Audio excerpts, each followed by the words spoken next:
Caro Ivo Gallo, caro Lele Marcassa, sei pronto? Prontissimo! Inizia un nuovo viaggio! Una nuova avventura! Nei nostri viaggi raccontiamo storie di lavoro e artigianato. Siamo sempre alla costante ricerca del paesaggio. Come le montagne più belle del mondo. Tanta avventura! Inizia la racola. State con noi!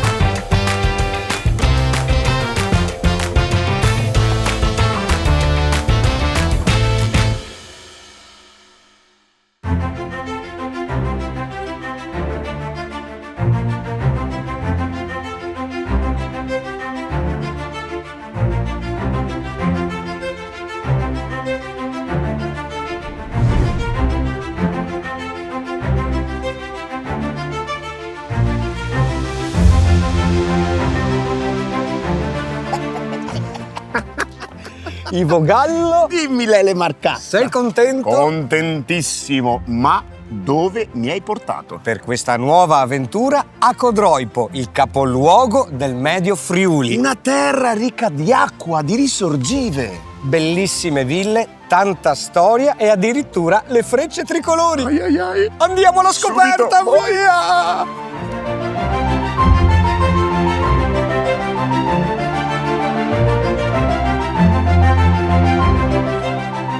Benvenuti a Codroipo e nel Medio Friuli.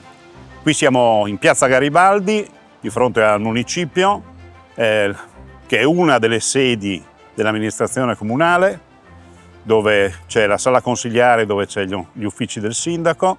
I cittadini trovano sempre la porta aperta, perché io sono sempre disponibile ad ascoltare. Non vi parlo delle cose che tutti conoscono, come la Villa Manin o le frecce tricolori, ma ricordiamoci che qui su questo territorio c'è una bellissima zona che si chiama la zona delle risorgive, dove c'è un parco che è collegato a una villa storica, una villa bella che è Villa Keckler, dove c'è un meraviglioso museo delle carrozze, ma c'è anche il museo del giocattolo all'interno di quella struttura. E quando i cittadini che magari tornano dall'estero, quella è una frazione in cui l'immigrazione è stata molto intensa, apprezzano sempre quel borgo, perché gli ricorda poi una realtà bellissima che noi stiamo piano piano sistemando. Non possiamo dimenticare le bontà enogastronomiche di questo territorio. Non ve le cito tutte perché sono moltissime. La storia del territorio ci porta anche degli alimenti particolarmente interessanti, non ve li racconto tutti. Vi aspetto però sicuramente qui a Codroipo per gustare le nostre prelibatezze e auguro a tutti voi, nel momento in cui verrete a trovarci, di trovare quelle cose che vi ho raccontato velocemente, ma che dentro il cuore di ognuno di noi, di ogni cittadino di Codroipo, sono sempre molto presenti. Grazie ancora.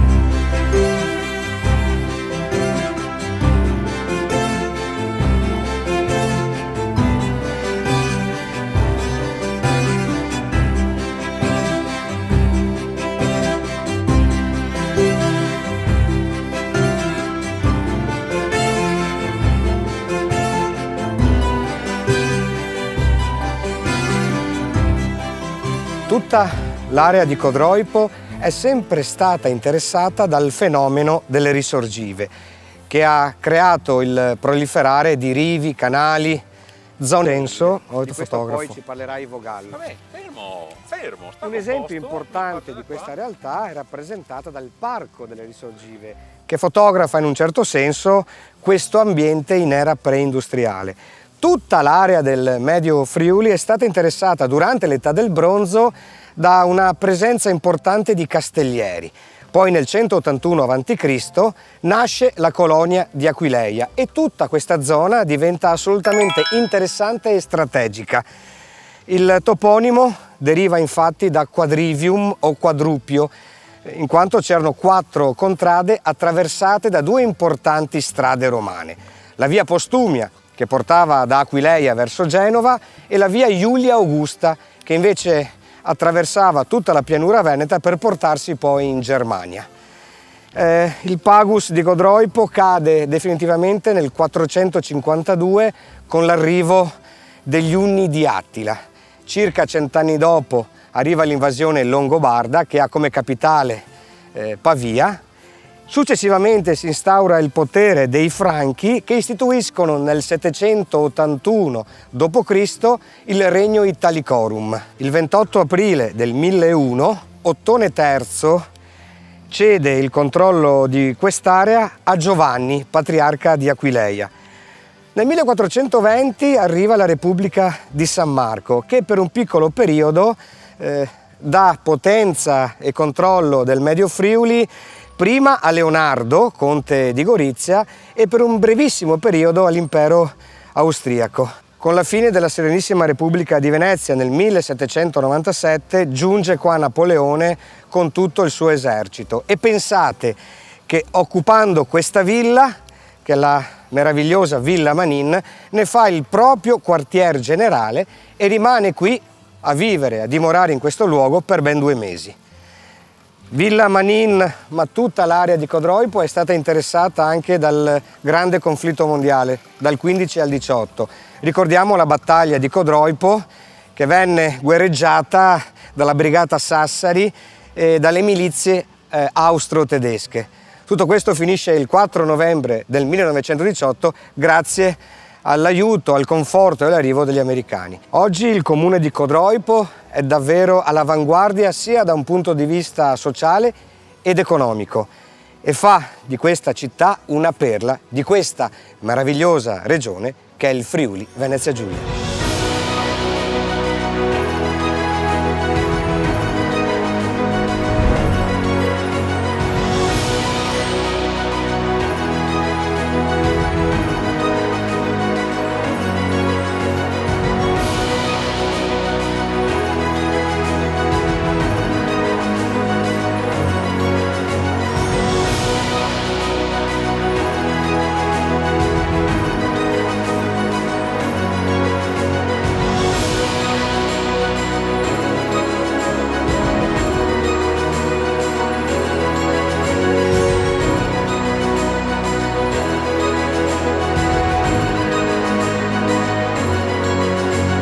Ho raggiunto l'interno della chiesa di Santa Maria Maggiore.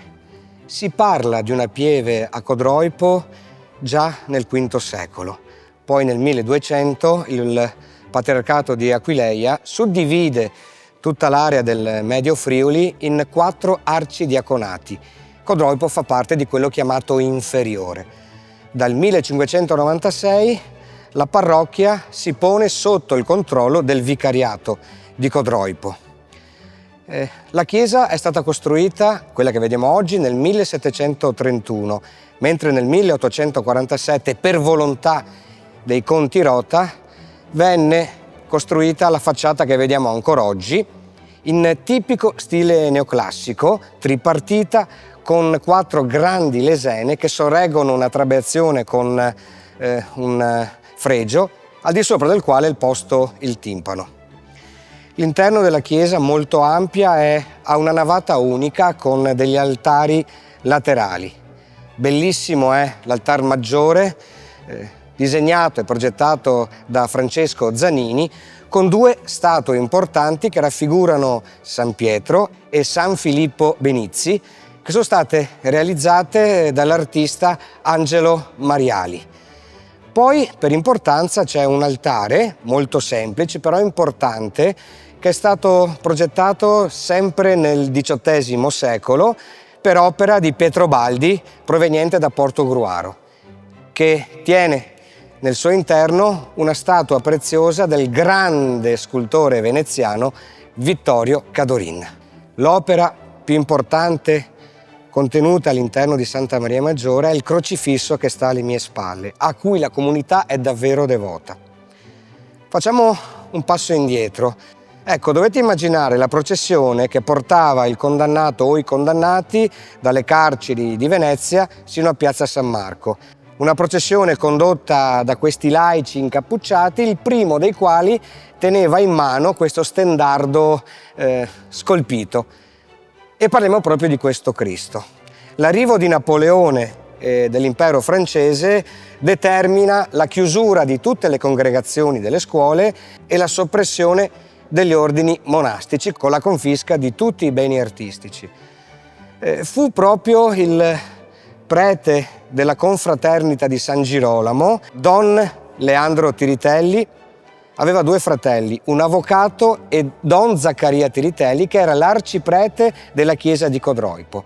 Tramite appunto la burocrazia del fratello avvocato e l'aiuto del fratello arciprete, quel crocifisso venne portato e salvato proprio qui nella chiesa di Codroipo, tenuto in canonica nel 1808 ed esposto al pubblico a partire dal 1809.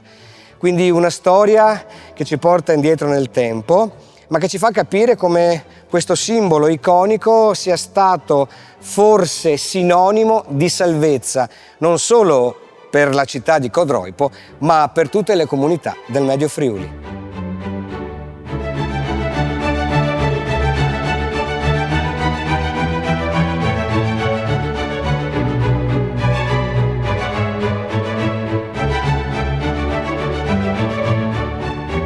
Questo Duomo ha parlato attraverso i suoi simboli, in modo particolare attraverso il simbolo del Cristo Nero, questa croce che ha avuto un lungo viaggio prima di giungere qui fra noi, portandosi dietro le suggestioni, le immagini, le invocazioni di migliaia di persone che hanno trovato in questo crocifisso un riferimento per poter affrontare e superare momenti drammatici di vita. Questo Cristo Nero ci ha parlato proprio di una vita che è più forte della morte, di una vita che germoglia, come la croce del Cristo Nero produce dei germogli, proprio perché anche dentro l'esperienza più drammatica può esserci un messaggio che ci aiuta a guardare oltre e a vedere un orizzonte di speranza. In questo tempo così travagliato che stiamo vivendo si fa una grande retorica del tema della pace, si richiamano spesso i grandi della terra a trovare delle soluzioni, ma questi simboli antichi e anche queste terre apparentemente mute ci dicono che la pace va costruita con pazienza nel tempo, è un valore feriale che non comincia nei tempi straordinari della storia, ma comincia nell'impegno quotidiano e soprattutto la pace ha bisogno di un respiro. Un antico detto latino, ripreso anche ultimamente molte volte, dice vis pacem para bellum, se vuoi la pace devi preparare la guerra. Ecco, le memorie di questi luoghi ci dicono invece si vis pacem para pacem. Se vuoi la pace tu devi essere costruttore, artefice di relazioni, sentimenti, pensieri, immaginari che siano intrisi di rispetto nei confronti della vita e intrisi anche di fantasie di vita per poter affrontare i conflitti a partire dalla soluzione e non dal superamento del dolore provocato o ricevuto.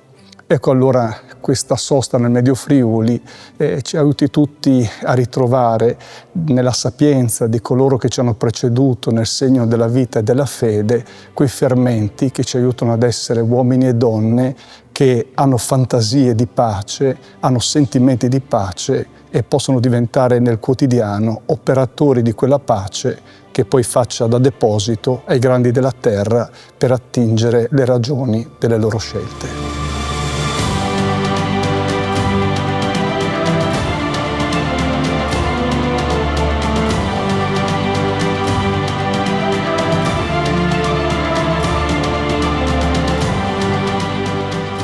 Deserto di sassi bianchi accecanti, il Tagliamento, il fiume più importante del Friuli Venezia Giulia. Vi sembrerà strano perché non vedete acqua. In realtà, nei periodi estivi, qui scorre, per fenomeni carsici, sottoterra. Il Tagliamento è considerato l'unico fiume dell'intero arco alpino che conserva l'originaria morfologia a canali intrecciati ed assieme a un ecosistema unico viene per questo detto il re dei fiumi alpini. È lungo 170 km e il suo bacino fluviale tocca i 3.000 km quadrati. E pensate, in questo punto dove sto camminando è largo più di 600 metri, ma arriva anche a 2 chilometri. Il suo nome sembra derivi da una parola celtica, telo, e quindi sorgente d'acqua, oppure da tilia, ala, a ricordare il Tiglio, quasi un fiume che scorre vicino ai Tigli, un luogo dei Tigli. E a proposito di alberi, so che da qualche parte qui vicino ce n'è uno che ha quasi 200 anni, un grande platano. Ora andrò alla ricerca proprio di questo amico albero.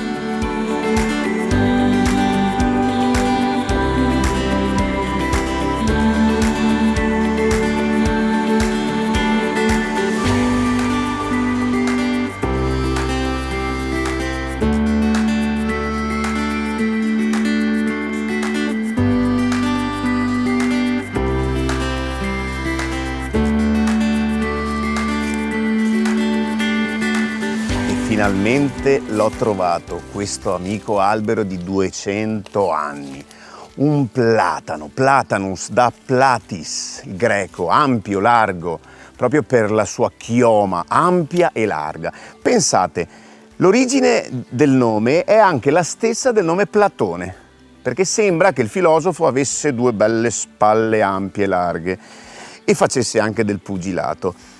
Curiosità vuole che Socrate, maestro di Platone, usasse tenere le sue lezioni proprio sotto un platano. Per i greci il platano teneva lontani i pipistrelli, ma soprattutto assieme al vino diventava un antidoto per il veleno dei serpenti. E a proposito di serpenti, una leggenda ebraica racconta che il serpente che tentò Eva abitava proprio dentro un platano. Quindi Dio considerò l'albero complice e lo condannò ad avere la pelle del serpente, quindi squamosa, che si sfalda. In realtà è proprio per la rigidità della sua corteccia. In ogni caso fa una sorta di muta e proprio per questo, in silenzio, lo abbraccerò, perché abbracciare un albero porta fortuna, ma soprattutto ti allunga la vita.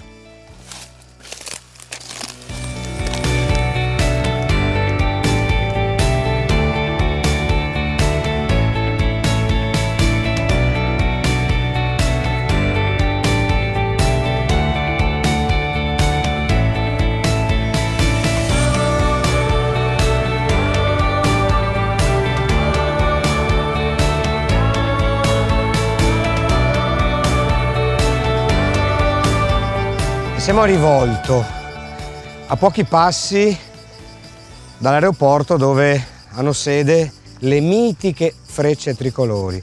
Questa però è un'azienda vitivinicola fondata dal grande Piero Pittaro, che è stato un uomo importante per queste comunità, non solo perché ha prodotto un vino di importanza mondiale, esportato ovunque, di altissima qualità, ma era, oltre che enologo, un filantropo, un amante dell'arte, un amante della musica operistica. E all'interno di questa azienda c'è una collezione straordinaria. È contenuto una sorta di museo etnografico che ci racconta tutta l'evoluzione e tutte le fasi che portano poi a quel grande elisir che è il vino che qui si produce. Ma soprattutto ci sono molti oggetti che ricostruiscono un po' la passione di questo grande uomo. Ad esempio una collezione di vetri molto preziosa che parte dal 1200 arrivando sino a una grande collezione di Venini, che è stato uno dei più grandi artisti vetrai, direi a livello planetario. Ecco, io mi sto già, confondendo con le emozioni, che qui si faranno spirito di vino, ma soprattutto musica. Questo era il grande desiderio di Pittaro, cioè donare non solo quel nettare prezioso, cioè il vino, ma musica, arte e bellezza. All'interno incontreremo 3 maestri, Giorgio, Angelo e Fabrizio, che per noi solo oggi ci delizieranno con un pezzo meraviglioso del grande Donizetti.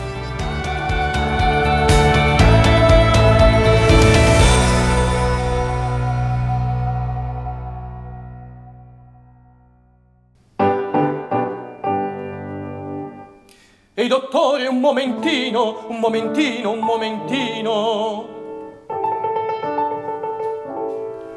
in qual modo usar si puote?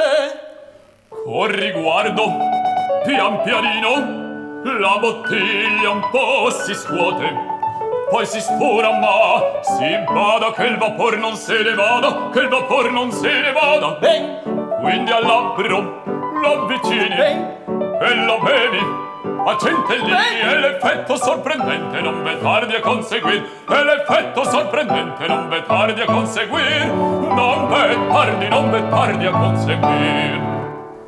sul momento. A dire il vero necessario un giorno intero, tanto tempo sufficiente per cavarmela e fuggir. E il sapore. Eccellente! Ah, eccellente! Eccellente! E Merlot, non Elisir. Obbligato, assi obbligato, son felice, son contento. Elisire di tal bontà, benedetto chi ti fa. Uguale verità, non si trova, non si trova, non si trova, non si felice, trova, son beato, Elisire di tal bontà, non si trova, benedetto chi non ti si fa. dà, cosa uguale in verità, non si trova, non si dà, non si trova, non si trova, non si trova, non si trova. Elisire di tal bontà, benedetto chi ti fa. Benedetto chi ti fa. Benedetto chi ti fa. Ma mortale fortunato, un tesoro t'ho donato, tutto il sesso femminino te domani sospirerà. Ma mortale fortunato, un tesoro t'ho donato, tutto il sesso femminino te domani sospirerà. Ma dottore vi do parola ch'io berrò per una sola, né per oltre che sia pur bella, né una stilla avanzerà. Ma domandino me lontano di qua, ma domandino me lontano di qua, ma mortale fortunato, un tesoro t'ho donato, tutto il sesso femminino te domani sospirerà. Ma domandino me lontano di qua, A costui mandato qua. Ma silenzio, Non temete, da una parte lo sai, vendo fede. ma domani mattino me lontano di qua, Ma domani mattino me lontano, me lontano di qua. Sarò di qua, sarò di qua, me lo sto mandato qua.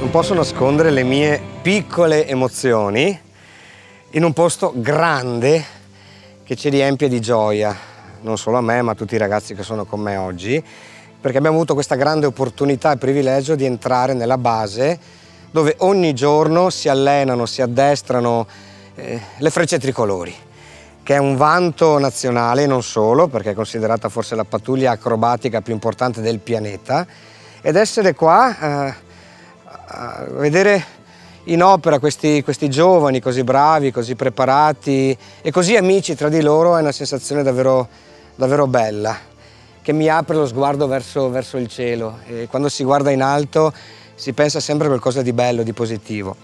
Una pattuglia acrobatica che affonda le radici nel Novecento, nasce fondamentalmente nel 1929 per poi strutturarsi come la conosciamo noi oggi a partire dal 1961. E diversamente da tutte le altre pattuglie mondiali c'è questo, come dire, seminare per raccogliere di continuo la tecnica e la preparazione, nel senso che ogni pilota trasmette al prossimo che arriverà le tecniche e i disegni che dipingono i cieli del nostro mondo, dove le frecce si esibiscono. Adesso però entreremo all'interno e poi vedremo l'addestramento, la routine quotidiana di questi ragazzi. In particolare avrò l'opportunità di chiacchierare con il comandante e con Giovanni, che è un maggiore che si occupa sia delle pubbliche relazioni ma è anche lo speaker ufficiale di tutti gli air show delle frecce tricolori. Sono contento, davvero.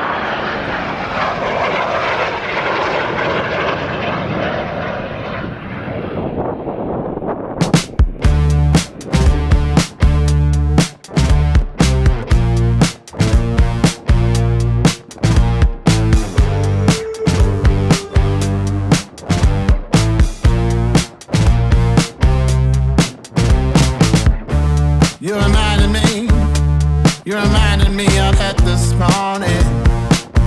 My father, he looked on by. He passed on to the next life. Oh, we all have to face it someday. No matter if we're ready, we pray. Lord, I'm one with my soul. I'm one with the love. I'm one I am whole. Ready to return.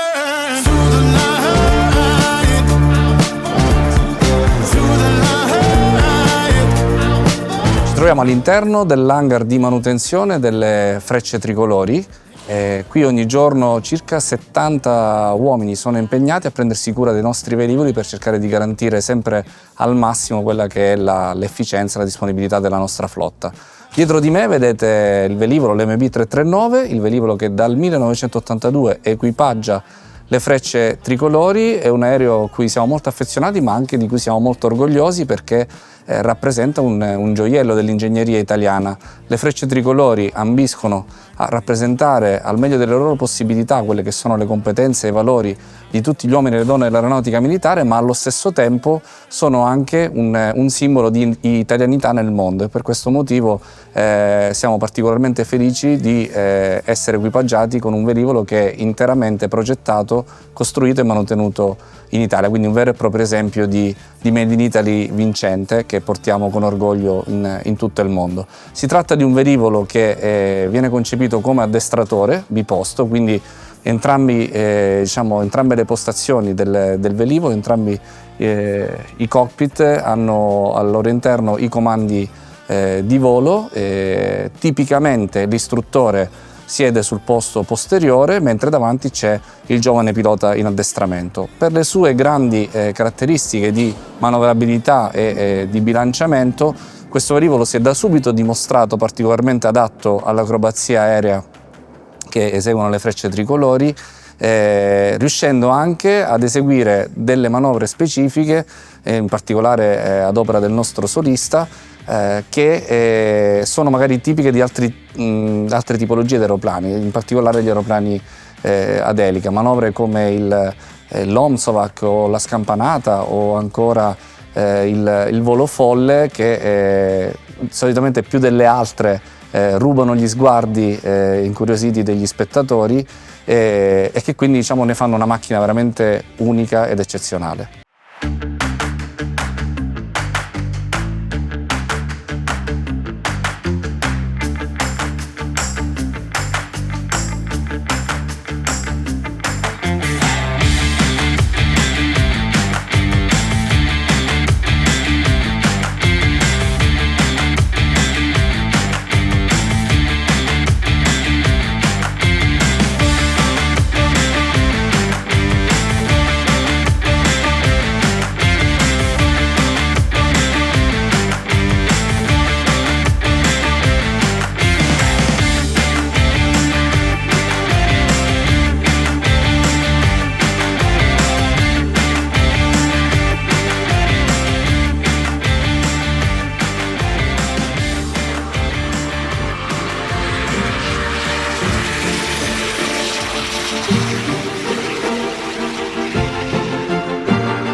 importante, io sono davvero felice perché mi avete dato la possibilità di vivere un'esperienza magnifica e soprattutto sono contento anche di essere all'interno di questo luogo in quella che voi chiamate la mansarda. Io ho percepito, respirato nelle fasi di questa mattinata, dal briefing alla riunione che fate ogni giorno, ho visto proprio un'area di, caso di dire aria in questo caso, di amicizia, fratellanza, molti sorrisi, e questo mi ha, come dire, tolto dalla mente un'immagine che forse potevo avere di un ambiente militare legato all'aeronautica. Di questo ti ringrazio, ma cosa abbiamo appena visto noi su questo cielo? Intanto buongiorno a tutti e grazie per essere qua a testimoniare un po' quella che è la nostra realtà. Noi siamo un reparto dell'aeronautica militare, siamo un reparto operativo dell'aeronautica militare e oggi avete assistito ad una di quelle che sono le giornate tipiche di addestramento che noi affrontiamo e viviamo qui a Rivolto, base aerea del secondo stormo su cui noi ci appoggiamo. Avete vissuto una giornata tipica e qui siamo nel luogo forse più intimo di questo reparto, che è la mansarda, in cui ogni giorno i piloti, gli ufficiali del reparto si incontrano per condividere quelle che sono le quotidianità, le emozioni e i propri stati d'animo per affrontare la giornata lavorativa. Quindi questo è un po' quello che noi affrontiamo tutti i giorni. I voli che abbiamo visto prima sono voli di addestramento in cui i piloti durante l'estate colgono l'occasione per andare a perfezionare, andare a limare quelle che sono le piccole imperfezioni e rivedere le procedure per poter poi gestire in sicurezza tutti quelli che sono i weekend di manifestazioni. Cosa spinge un giovanotto come voi ad entrare in questo mondo? Qual è la forza che vi guida e il motivo per cui a un certo punto decidete di intraprendere questa meravigliosa carriera?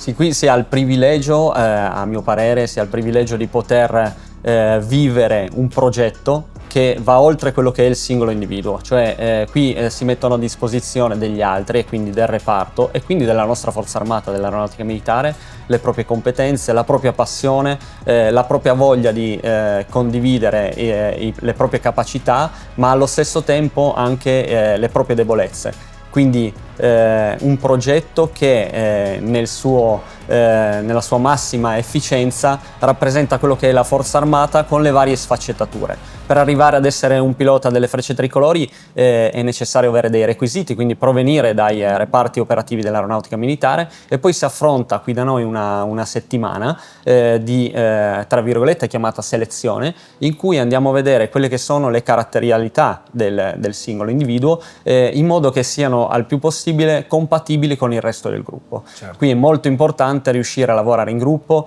riuscire a condividere gli obiettivi e il modo per raggiungerli. Sì, credo che poi la fiducia reciproca sia alla base di questo lavoro straordinario, Franco. E mi piace anche pensare che ogni volta che noi vi guardiamo, sia in un air show, ma tante volte anche davanti a un piccolo schermo nel proprio salotto, con la propria moglie, con i propri figli, con la propria compagna, con i propri parenti, proviamo un senso di orgoglio di essere italiani, e voi ce lo fate vivere. Esatto, quello è quello che questo reparto ambisce a suscitare l'emozione, a suscitare un senso di appartenenza, di nazionalità, appunto il nostro spettacolo raccoglie un po', è la sintesi un po' di tutti quelli che sono i valori e anche un po' gli aspetti riconoscibili della nostra italianità, perché è uno spettacolo che è fatto di tecnicismo, perché chiaramente gli aeroplani in volo, i piloti, la manutenzione, tutti coloro che si occupano di fare in modo che questo spettacolo avvenga ogni anno è fatto di tecnica e professionalità. Ma poi lo spettacolo va oltre, perché nelle figure acrobatiche che noi dipingiamo nel cielo il tutto viene condito dalle musiche che sono tipiche della nostra cultura italiana e da uno speakeraggio che racconta, appunto, che è quello che conduce lo spettatore a poter vedere gli aeroplani in volo, ma anche a vivere le emozioni con il ritmo incalzante del nostro spettacolo. Mi dai anche modo di ringraziare Gianni, che con noi è stato un angelo. Si parla di aria, di cielo, di volo, ecco, Gianni è stato con noi davvero un angelo. Una piccola curiosità, sì, se vogliamo dirla, è proprio il nostro speaker, quindi in questo caso il maggiore Giovanni Lopresti, ogni volta che noi facciamo il nostro spettacolo e lo portiamo in giro per il mondo, fornisce allo spettatore un racconto del nostro volo in lingua del territorio. Quindi noi adeguiamo il nostro spettacolo ovunque andiamo, proprio per avvicinare il nostro pubblico a quello che è il nostro sistema paese, quindi non soltanto alle frecce tricolori, ma a quello che è la nostra forza armata, l'aeronautica militare e l'Italia, quindi tutto il popolo italiano. Mi sembra che abbiamo detto le cose più importanti. È anche vero che uno dei vostri orgogli è che siete forse la pattuglia acrobatica, diciamo così, usiamo il virgolettato, più importante del mondo. Ma diciamo che abbiamo delle peculiarità tecniche che ci differenziano dalle altre. Non c'è una vera e propria classifica, diciamo, chiamiamola così, delle pattuglie acrobatiche. Ma noi lo sappiamo. Noi siamo un po' di parte, lo possiamo dire, siamo un po' di parte, però diciamo che sicuramente abbiamo delle peculiarità tecniche e delle caratteristiche che appunto rendono il nostro display in volo non solo un display tecnico, ma un vero e proprio spettacolo che probabilmente ci differenziano un pochettino dalle altre pattuglie. Franco, grazie davvero, grazie di cuore. Grazie a voi e grazie a tutti, buona giornata.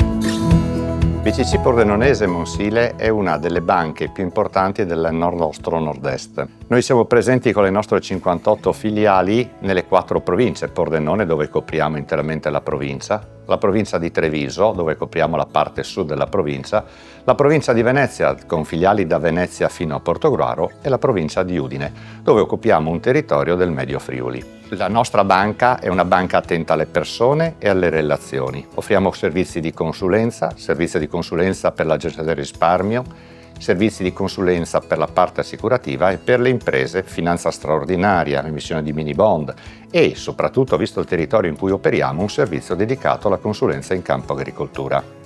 Noi nelle nostre filiali abbiamo oltre 23.000 soci, offriamo una serie di servizi, destiniamo, non dovendo remunerare i soci, diamo un supporto, quasi 1 milione all'anno, a tutto il terzo settore, associazioni sportive, culturali e di sostegno alle persone. Siamo presenti da oltre 140 anni in questo territorio. La prima realtà presente era l'allora Cassa Rurale di Pravis Domini, che opera da 140 anni. Abbiamo aiutato e continuiamo a aiutare la crescita di questo territorio. Abbiamo oltre 23.000 soci e oltre ai servizi bancari abbiamo un servizio della mutua che fa servizi per prevenzione in termini sanitari e sostegno alle famiglie. Siamo sicuramente una banca nuova, attenta al digitale, con tutti i servizi che servono oggi per i giovani, ma siamo anche una banca tradizionale col tradizionale servizio di sportello. Questo per dare una risposta a tutte le esigenze dei nostri clienti. E vi aspettiamo, i nostri 400 colleghi, che sono dei veri professionisti, vi aspettano a braccia aperte per darvi un servizio, una consulenza, e spero di avervi presto clienti e anche magari soci della nostra realtà.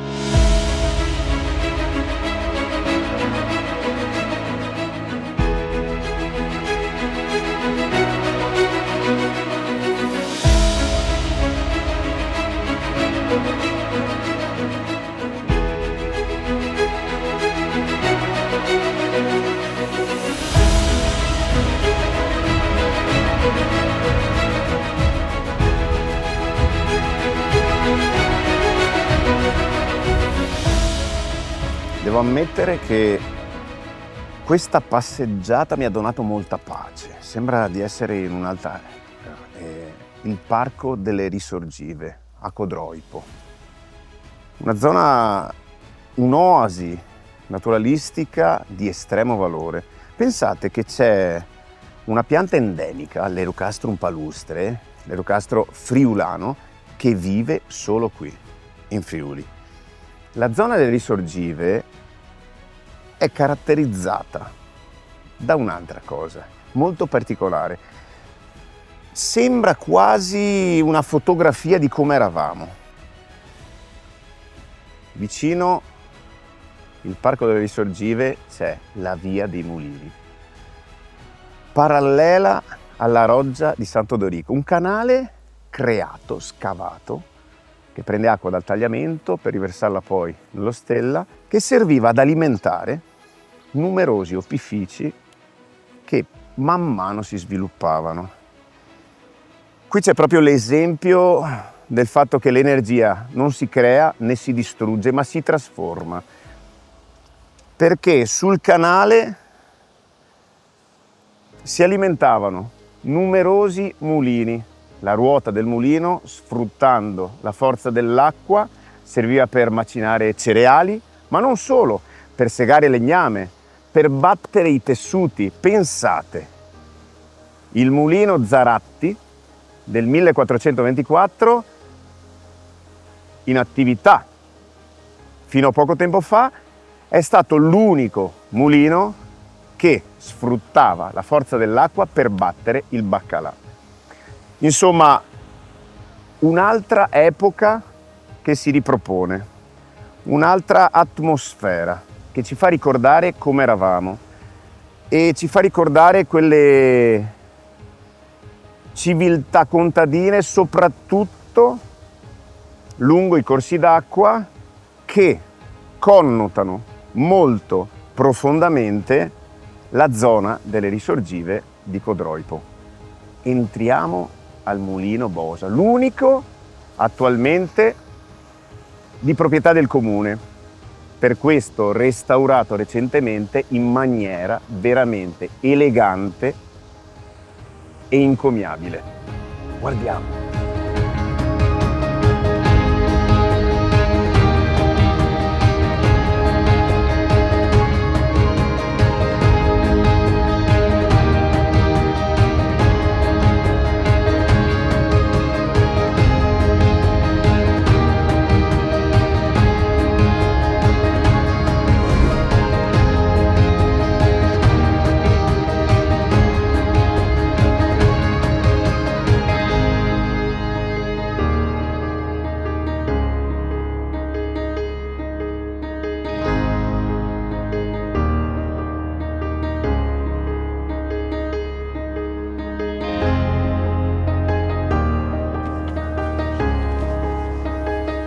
Sono arrivato in questo borgo meraviglioso che è Borgo San Martino, sempre nel comune di Codroipo, e c'è un'antica villa, anzi una casa di caccia della famiglia Manin di Venezia, costruita nel 1500, poi dismessa in quanto ci fu il grande lavoro per la costruzione della villa Manin di Passariano. Questa era una casa di caccia, mentre la grande villa nobiliare venne costruita nel 1600, dove poi soggiornò Napoleone. Invece in questa casa di caccia fu ospite per ben 2 volte il grande scrittore Ernest Hemingway. Un borgo, una villa, 2 barchesse, una delle 2 di proprietà dell'amministrazione comunale di Codroipo, oggi ospita un museo davvero particolare, il Museo delle Carrozze. All'interno ci attende Silvia Polo, che ci racconterà come è stata ripristinata questa barchessa, diventando un polo culturale davvero unico in Friuli Venezia Giulia.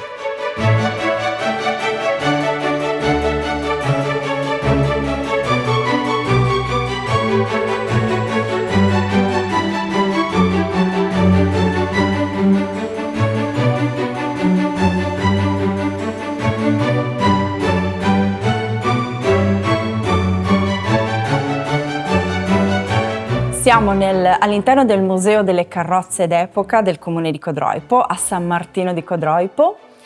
Il museo è di proprietà comunale e ospita una collezione di 44 cocchi storici e delle slitte. Inoltre sono presenti dei cavalli a grandezza naturale, dei cavalli carrozzieri molto affascinanti. Questa collezione, appartenuta al collezionista Lauda, fa parte del patrimonio del Comune di Codroipo, di cui andiamo molto orgogliosi. Il museo è visitabile ed è adatto a qualunque visitatore, anche grazie alla possibilità di comprare una card multilingue, e noi vi aspettiamo per questa magnifica collezione qui a San Martino di Codroipo, in cui potrete vedere cocchi destinati all'uso privato delle famiglie altoborghesi dell'Ottocento o anche di servizio pubblico. Il museo è ricavato all'interno della Barchessa di Ponente di Villa Keckler e in particolare la zona del museo era la parte destinata alla vecchia filanda. C'è un'altra ala del museo in cui invece c'erano le antiche scuderie e oggi è una zona per organizzare eventi pubblici di tipo culturale e artistico che animano la vita del comune di Codroipo. Le informazioni per visitare il museo si trovano sul sito del Comune di Codroipo, ma anche sui nostri canali social. C'è una pagina Facebook e una pagina Instagram facilmente raggiungibili, e anche con Google Maps siete automaticamente trasferiti qui al museo.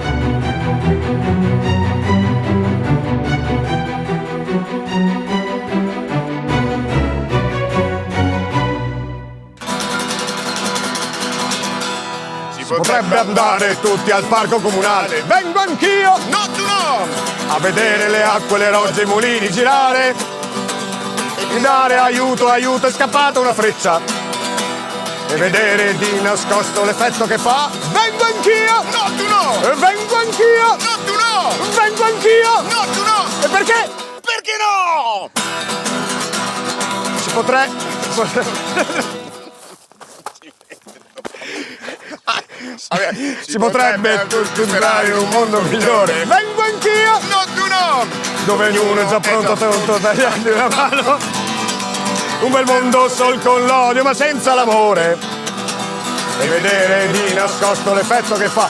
Vengo anch'io, no tu no, vengo anch'io, no tu no, vengo anch'io, no tu no. E perché? Perché no? Vengo anch'io, no tu no, e vengo anch'io, e vengo anch'io, no tu no. E perché? Perché no?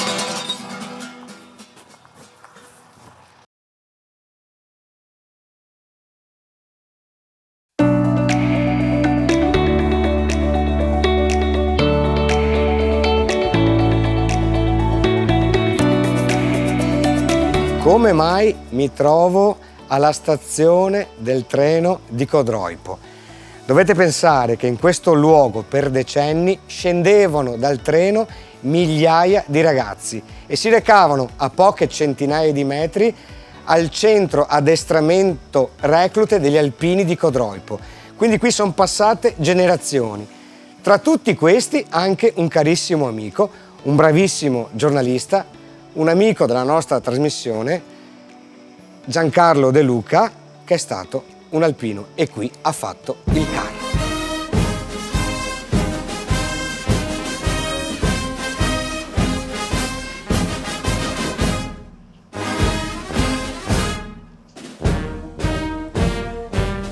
Era il lontano 13 novembre del 1984. Quel giorno partivo per il servizio militare. In realtà era cominciato tutto qualche mese prima, quando avevo ricevuto la temutissima cartolina verde. Una sentenza inappellabile. Ero stato arruolato negli Alpini a Codroipo, battaglione Vicenza. Da quel momento la mia vita per un anno non sarebbe più stata la stessa. Ricordo ancora prima della partenza i vecchi che ti dicevano te vedrà, te sistema sotto naia, e poi i racconti di chi era passato prima. Poi il giorno della partenza, tantissima angoscia e apprensione, treno a Conegliano e poi si scendeva qui a Codroipo. Il momento dell'arrivo in stazione, spaesatissimo, e poi pian piano a piedi verso la caserma. Sono pronto a rivivere l'emozione di quell'intenso giorno.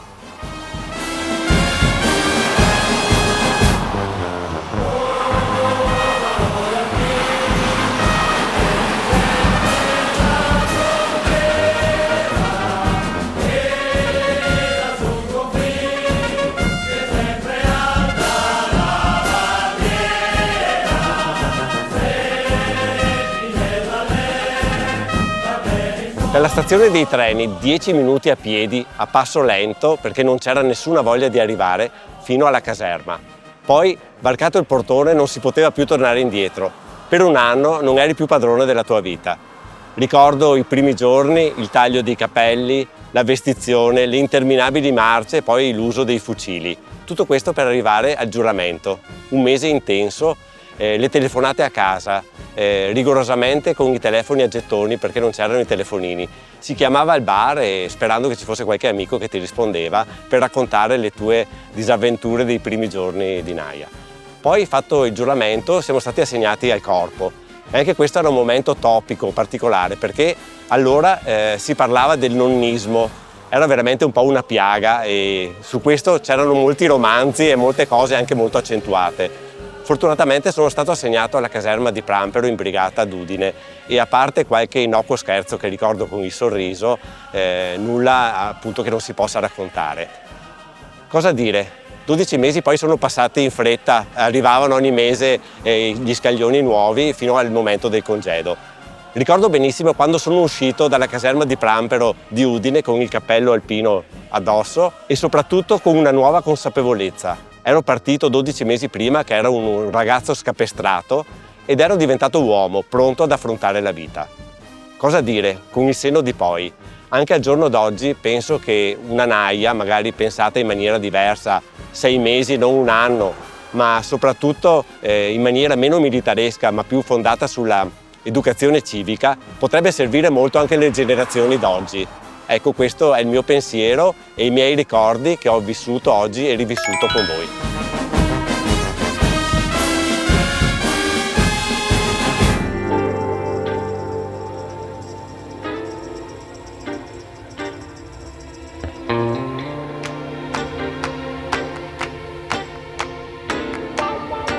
Sono davvero contento, molto emozionato perché sono con Germano. E io sono con Lele. Che ringrazio perché qua siamo innanzi, senza abusare dei termini della nostra grammatica, a un monumento della gastronomia del Friuli. Non sono ancora morto, sai? No, però voglio dire, diciamo che la tua presenza è stata fondamentale in tutti questi anni per valorizzare ciò che il Friuli rappresenta dal punto di vista gastronomico. Ma certamente, sono onorato di questo, modestamente, ci sono tantissimi maestri più di me, però insomma forse perché sono tanto giovane sono ancora qui. Non sottovalutarti perché sei bravo.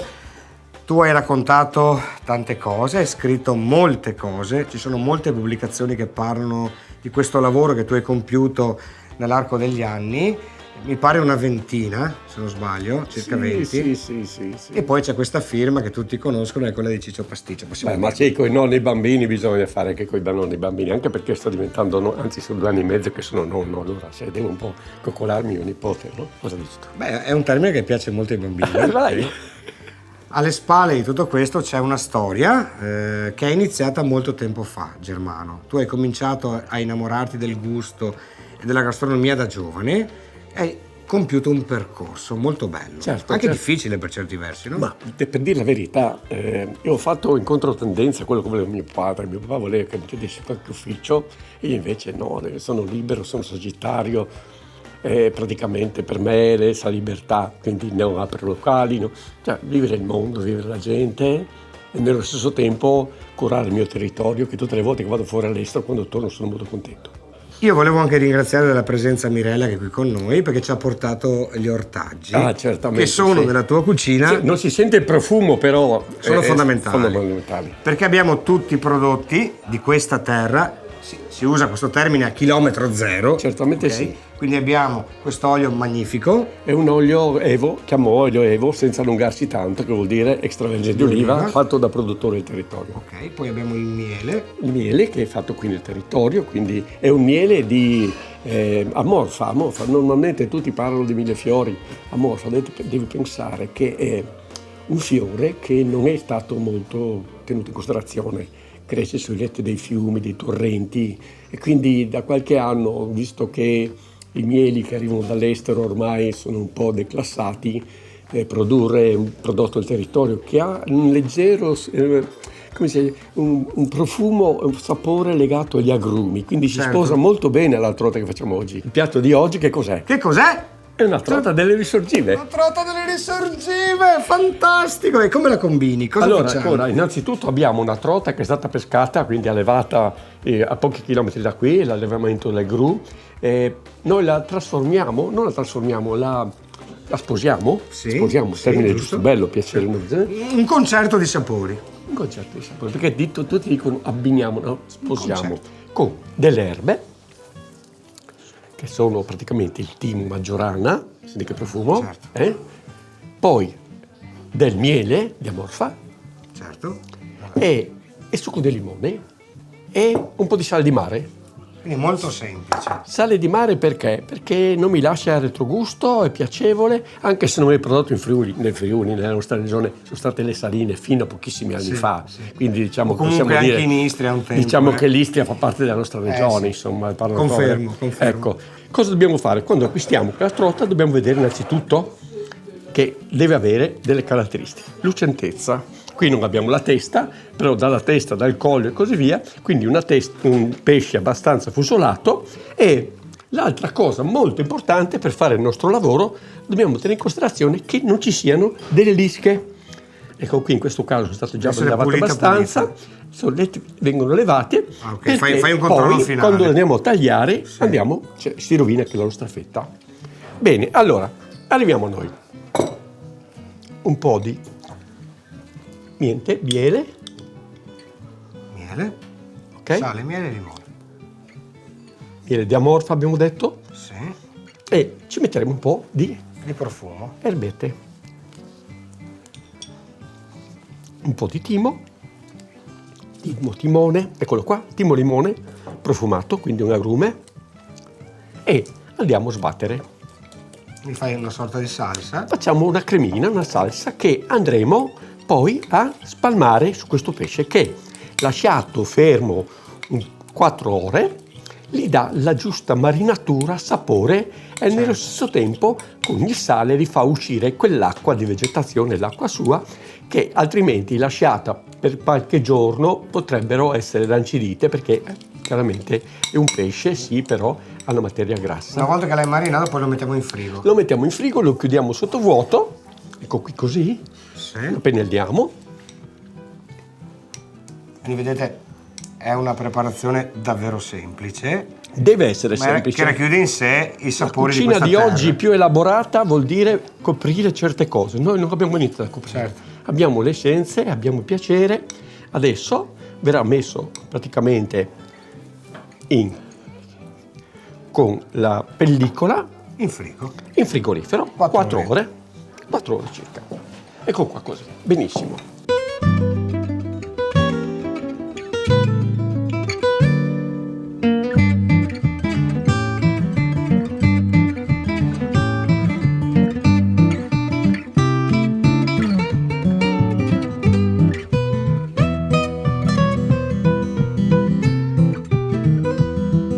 Germano, Mirella, semplice, efficace, buonissimo, Veloce.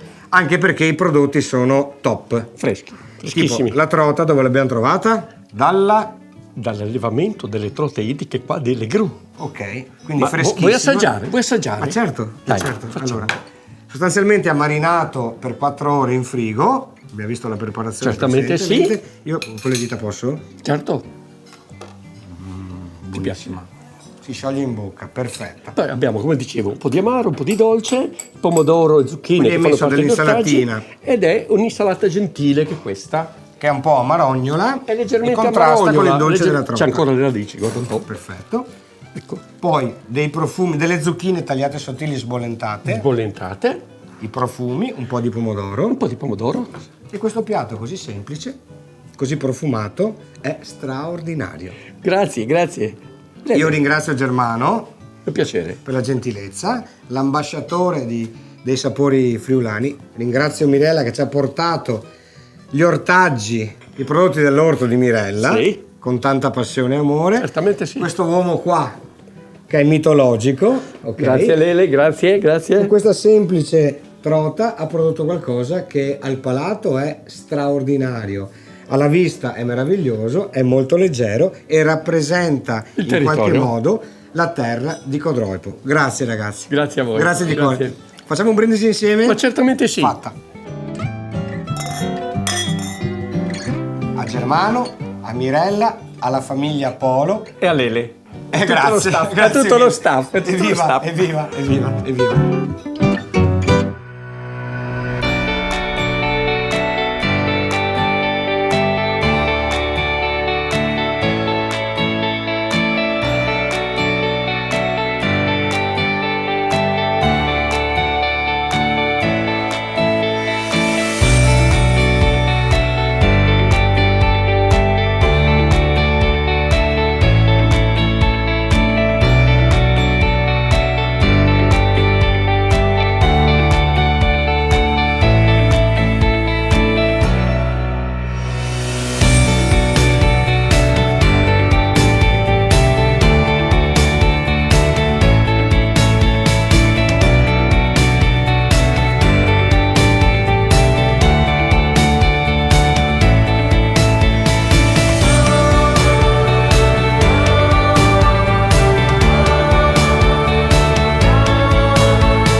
Per una persona che ama la musica come me, entrare in un posto del genere ti riempie di positive vibrazioni, perché qui da 7 generazioni la famiglia Zanin costruisce organi. Sono organari, uno strumento antichissimo e tanto antico quanto complicato. Carlo, raccontaci qualcosa dell'organo. Sì, come hai detto bene, l'organo è uno strumento antichissimo, le sue origini risalgono all'antica Grecia. Il costruttore primo si fa risalire a Ctesibio, il quale introdusse questo strumento che poi nel mondo romano ebbe un ulteriore sviluppo, anche se veniva usato in ambito profano, per l'accompagnamento nei circhi, quindi nelle manifestazioni non religiose. Poi venne abbandonato per questi motivi nel primo Medioevo e poi nel periodo medievale più avanzato venne ripreso dalla cristianità e portato poi come strumento principe per l'accompagnamento religioso e poi nel tempo si è evoluto anche per l'uso non liturgico. Ok, è veramente uno strumento complicatissimo, ma Carlo, qual è la particolarità dell'organo? Beh, l'organo è uno strumento complesso come il corpo umano, tant'è vero che nel nominare le sue parti anche noi stessi ci riferiamo usando la terminologia del corpo umano. Quando si parla di canne si parla di piedi, di corpi, di anime, tutte parti diverse tra loro che riunite insieme poi danno una voce unica. Ecco. E la peculiarità dell'organo, per capirla bisogna fare uno sforzo mentale, cioè rispetto alla modernità in cui noi con i sistemi di amplificazione siamo in grado di ascoltare musica a volumi sonori molto importanti, invece quando questo non era possibile l'organo era l'unico strumento che poteva suonare ininterrottamente, produrre suoni ininterrotti a differenza degli altri strumenti. Questo permetteva di avere dei suoni costanti che favorivano anche la meditazione ed è uno dei motivi per cui viene chiamato anche lo strumento principe per l'accompagnamento liturgico, perché proprio questi suoni costanti, essendo l'unico strumento che poteva generarli, permettevano un accompagnamento liturgico e favorivano la meditazione delle persone. Questo è il motivo per cui viene chiamato re degli strumenti. E poi, oltre a questo, si affianca la sua complessità costruttiva e la capacità di adattarsi ad ambienti, a situazioni diverse, il che significa che tutti gli strumenti tra loro sono diversi, seppur nell'aspetto possono sembrare uguali, ma quando poi si va a vedere all'interno e li si sente suonare, questa diversità interna che hanno si trasforma anche in una sonorità, in un timbro, in un colore sonoro diverso, per cui sono come i corpi umani diversi proprio. E questa diversità cambia anche in base alle regioni, alle città, agli stati, anche perché voi producete organi per tutto il mondo. Sì, grossa differenza sta nella forma delle canne che si trovano all'interno, che danno timbri sonori diversi. Queste diversità sonore si sono tramutate nel tempo, che sono nate all'inizio ad opera degli organari che costruivano in base al loro gusto e anche al gusto dei committenti, costruivano degli organi su misura, e un po' alla volta si sono sviluppate delle scuole di organaria che realizzavano strumenti con delle misure delle canne diverse dal Veneto al Piemonte, alla Toscana, alla Lombardia, questo per restare in Italia. Le cose simili succedevano e succedono tuttora anche all'estero, quindi all'interno di uno stesso paese, di una stessa nazione, si hanno poi organi che suonano in maniera diversa se noi andiamo ad ascoltarli al nord piuttosto che al sud. Gli strumenti noi, come dicevi, ne abbiamo realizzati non solo per l'Italia, anche per l'estero, come per esempio in Giappone pochi giorni fa abbiamo spedito in via nave uno strumento per uno dei più grandi templi buddisti di Tokyo, dove pur buddisti usano l'organo e per l'accompagnamento liturgico, quindi hanno sviluppato anche delle musiche specifiche per le loro liturgie, ma loro addirittura svolgono un concerto d'organo, quindi di musica diciamo non religiosa, al giorno. Quindi ogni giorno un concerto gratuito per chi desidera sentire la musica d'organo. E questo è proprio recentissimo, una decina di giorni fa abbiamo ultimato la spedizione. Avete capito che qui dentro c'è tanta passione, ma per realizzare uno strumento così complesso c'è bisogno anche di tanta conoscenza. Ma adesso una sorpresa, perché sentiremo un organo Zanin suonato dal maestro Giacomo.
Ivo Gallo, Dimmi, Lele Marcassa. sei contento? Contentissimo. Uffa, però finisce anche questa avventura. Purtroppo. Noi salutiamo la stupenda Codroipo e la bellissima regione del Friuli Venezia Giulia. Bravo, l'hai detto bene. Se sei d'accordo, Sono d'accordo. citerei dei versi di Ernest Hemingway, che fu ospite in questa bellissima villa. E ha scritto: il mondo spezza tutti quanti e poi molti sono forti nei punti spezzati, ma quelli che non spezza li uccide. Uccide imparzialmente i molto buoni e i molto gentili e i molto coraggiosi. Se non siete fra questi, potete essere certi che ucciderà anche voi, ma non avrà una particolare premura. Da Ivo Gallo, Ma soprattutto da Lele Marcassa, termina questa nostra piccola avventura. Se vorrete, ci troviamo ancora nella prossima puntata. Ciao a tutti e grazie.